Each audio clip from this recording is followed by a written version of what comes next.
తాకట్లో ఉన్న మీ బంగారాన్ని విడిపించి ఆ రోజు ఆన్లైన్ రేటుకి కొంటాం. Sharma gold company. ఓం నమో వెంకటేశాయ. ఈ భూమండలం పైనే అత్యద్భుతమైన, ఎంతో ప్రశస్తమైన, అత్యంత పవిత్రమైన స్థలంగా తిరుమలను చెబుతారు. అఖిలాండ కోటి బ్రహ్మాండ నాయకుడు, దేవాది దేవుడు, కలియుగ ప్రత్యక్ష దైవమైనటువంటి ఆ శ్రీ వెంకటేశ్వరుడు కొలువై ఉన్నటువంటి ఈ తిరుమల ఎంతో పుణ్య పవిత్ర స్థలం. ఆ స్వామివారి దర్శన భాగ్యమే ఎన్నెన్నో జన్మల పుణ్యఫలంగా చెబుతారు. అటువంటి ఆ స్వామివారు కొలువై ఉన్నటువంటి ఈ క్షేత్రం మహత్యం మాటల్లో చెప్పలేం. ఎన్నిసార్లు చూసినా మళ్ళీ మళ్ళీ చూడాలనిపించే రూపం ఆయన సొంతం.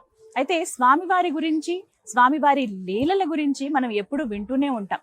అసలు స్వామివారు ఏ విధంగా ఉంటారు, వారికి జరిగే నిత్య సేవలు, కైంకర్యాలు, పూజా విశేషాలు, వారికి సమర్పించేటువంటి నైవేద్యాలు, అసలు స్వామివారు వారి లీలల గురించి తెలుసుకుందాం అనిపించిందండి. ఒక్కసారి స్వామిని దర్శిస్తేనే ఎంతో పుణ్యం అంటారు. అలాంటిది కొన్ని తరాలుగా, కొన్ని వంశాలు స్వామివారిని అర్చిస్తూ సేవిస్తూ ఉన్నారు. మనం ఇవాళ ఇంటర్వ్యూ చేయబోతున్నాము తిరుమల తిరుపతి దేవస్థానం ప్రధాన అర్చకం వేణుగోపాల దీక్షితులు గారు. వారితో మాట్లాడి స్వామివారి మహత్యం గురించి, స్వామివారి లీలల గురించి తెలుసుకుందాం.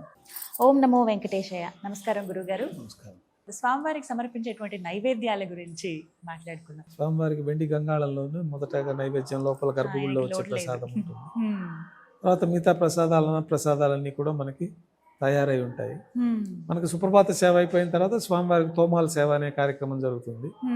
ఈ తోమాల సేవలో స్వామివారికి ప్రతినిధిగా మనం గతంలో చెప్పుకున్న విధంగా భోగ శ్రీనివాసమూర్తి వారికి మనం ప్రతిరోజు స్వామివారి మూలమూర్తికి అభిషేకం చేయలేం కాబట్టి ఆ భోగ శ్రీనివాసమూర్తి వారికి ఉపచారాలు సమర్పించి వారికి పాలు, పరిమళ ద్రవ్యాలతో అభిషేకం చేసి అలంకరించి మనం స్వామివారి పాదాల చెంత ప్రతిష్ఠించడం జరుగుతుంది. తర్వాత మూలమూర్తికి ప్రతినిధిగా వారి యొక్క బంగారు పాద కవచాలకు అభిషేకం చేస్తారు. తర్వాత గర్భాలయంలో శాలిగ్రామ స్వరూపంలో కూడా స్వామివారు ఉంటారు కాబట్టి ఆ శాలిగ్రామాలు ఉంటాయి. ఆ శాలిగ్రామాలకు కూడా అభిషేకం పూర్తయిన తర్వాత మనము ఈ బంగారు పంచపాత్రలు ఉంటాయి ముందు, వాటిలో ప్రత్యేకంగా ఆకాశ గంగ నుంచి తీసుకొచ్చిన తీర్థాన్ని మనం దాంట్లో పెట్టుకొని బంగారు బావిలో తీర్థాన్ని కూడా అందులో చేర్చుకొని స్వామివారికి ఉపచారాలన్నీ సమర్పించడం. అంటే మనం నిద్ర లేవగానే కాళ్ళు కడుక్కోవడం, నోట్లో నీళ్లు పుక్కిలించుకోవడం, ఆచమనం చేయడము, దంతధావనం చేయడము, స్నానం ఆచరించడము ఇత్యాది కార్యక్రమాలన్నీ మనం స్వామివారికి ఒక పసిబిడ్డకి తల్లి ఏ విధంగా అయితే సేవా కైంకర్యాలు చేస్తారు ఆ విధంగా అనునిత్యం స్వామివారికి మనం ఒక పసిబిడ్డకి చేసినట్టుగా మనం అర్చక స్వామివారు ఆ కైంకర్యానికి వెళ్ళిన వారు స్వామివారు ప్రార్థన చేసుకొని, స్వామివారు మీరు నాలో ఆవహించి మీ యొక్క కైంకర్యాలు చేసుకోవాల్సింది, అందుకే అర్చకస్య హరి సాక్షాత్ అంటారు. ఆ యొక్క హరిని మనలో ఆవహింప చేసుకున్నప్పుడే ఆయనకి మనం చేసే శక్తి మనకు ప్రసాదించాలి. లేకపోతే మనం మానవ మాత్రలో ఏదన్నా పొరపాటు జరిగితే అంతటి శక్తివంతమైన మూర్తికి మనం అపచారం చేసినట్టు అవుతుంది.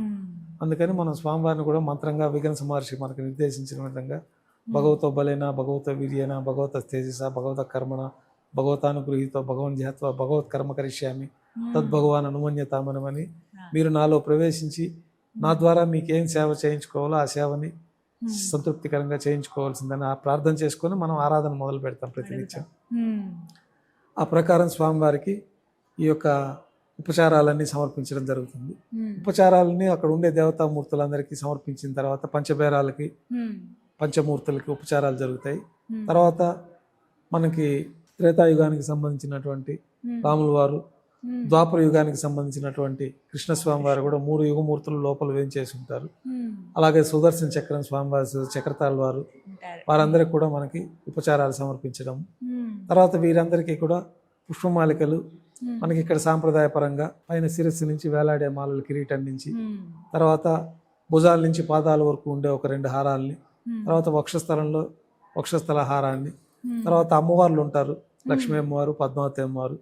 లక్ష్మీ అమ్మవారికి ఒక మాల, పద్మావతి అమ్మవారికి ఒక మాల, తర్వాత శాలిగ్రామ హారాల్లోని ఇరువైపుల పెద్ద మాలలు సమర్పించడం.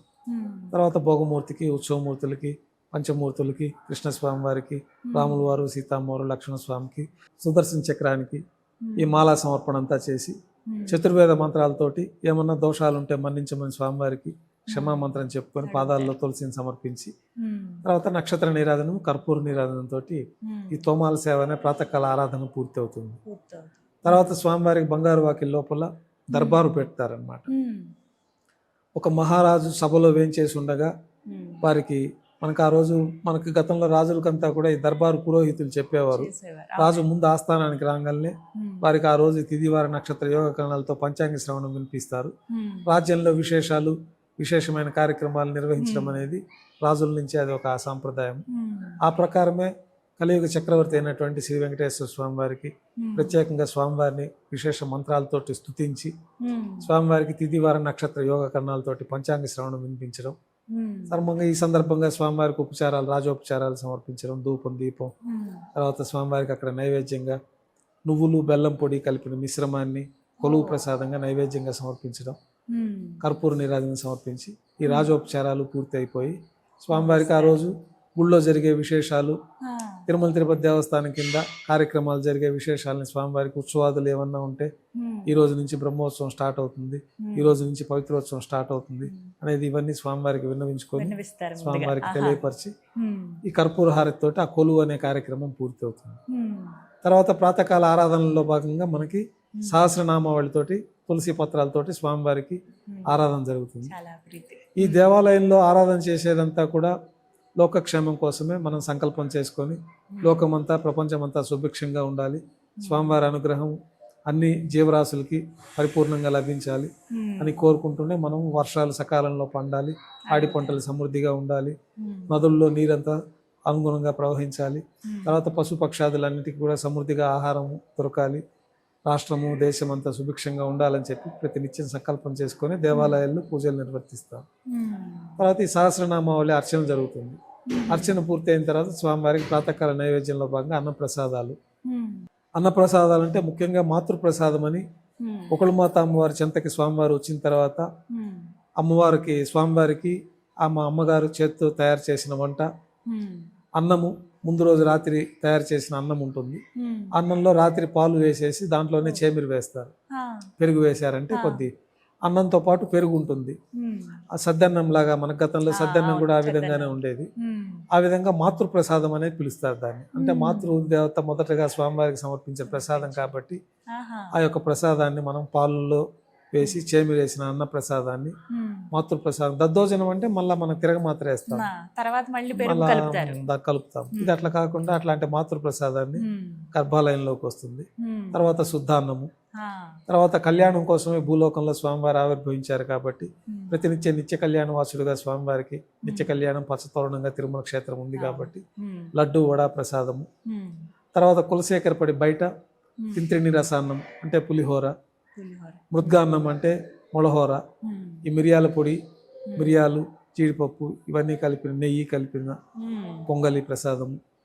తర్వాత విశేషమైన దద్దోజనము. విశేష పర్వదినాలు అయితే అప్పము, మళ్ళా గురువారం నాడైతే జిలేబీ పాయసము, శుక్రవారం నాడైతే స్పెషల్గా స్వామివారికి పోళి అంటే ఇట్లా బొబ్బట్టు, తర్వాత వడపప్పు పానకం నైవేద్యంగా పెట్టడము, దద్దోజనము. శుక్రవారం నాడు ప్రతిరోజు 2వ గంటలు అయితే సీరా అనే ఒక ప్రత్యేకమైన ప్రసాదాన్ని కూడా నైవేద్యంగా సమర్పిస్తారు. బెల్లం పొంగలి ఇవన్నీ కూడా స్వామివారికి నిత్య నైవేద్యంగా సమర్పిస్తూ ఉంటారు. రోజుకి సుమారుగా ఎన్ని ఉంటాయండి, అలా లెక్క ఉంటుందా?